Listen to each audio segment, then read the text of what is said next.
thin. In the 14th century, one man became so wealthy that his actions reshaped the global economy.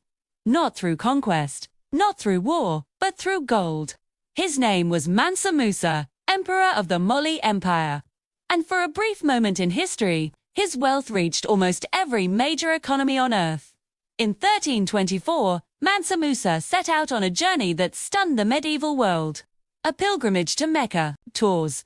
What followed was one of the most documented economic shocks in history. As he crossed North Africa, gold flooded the markets.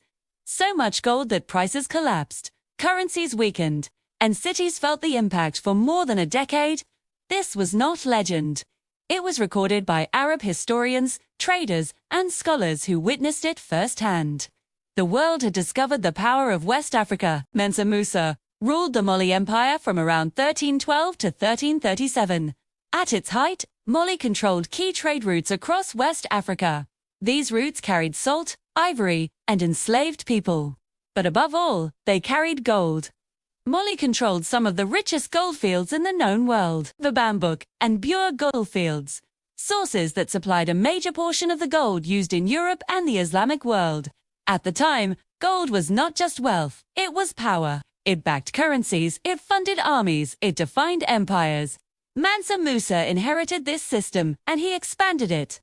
In 1324, he began his pilgrimage with an enormous caravan. According to contemporary accounts, it included thousands of attendants, officials, soldiers, and enslaved people. Camels carried gold, so much gold that observers struggled to measure it. When Mansa Musa reached Cairo, he gave gold freely. 2 scholars, 2 officials, to the poor. The result was economic disruption. Gold lost value, prices rose, and the effects lasted 4 years. The historian Al-Makrizi later recorded that gold prices in Egypt took more than a decade to recover. This was not exaggeration, it was economics. Mansa Musa did not intend to cause inflation, but his generosity revealed something unprecedented. One ruler controlled a supply of gold large enough to influence international markets. 2.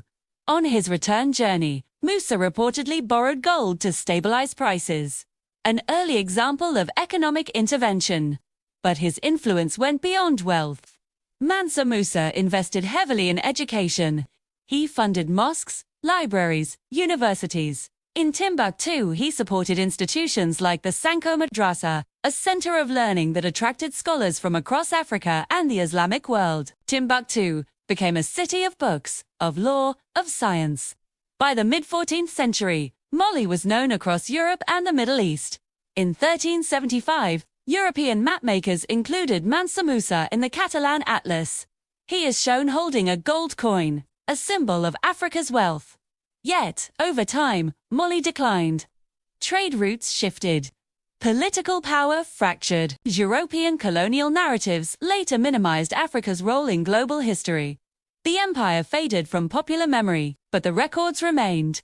Arab historians, economic data, maps, they tell a clear story. Mansa Musa did not rule the entire world, but he controlled something just as powerful, the gold that fueled it.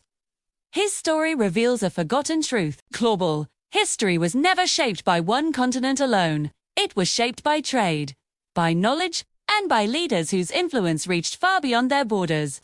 Mansa Musa proved that wealth is not just about possession, it is about impact. And for a moment in history, one African emperor changed the world economy without ever raising a sword.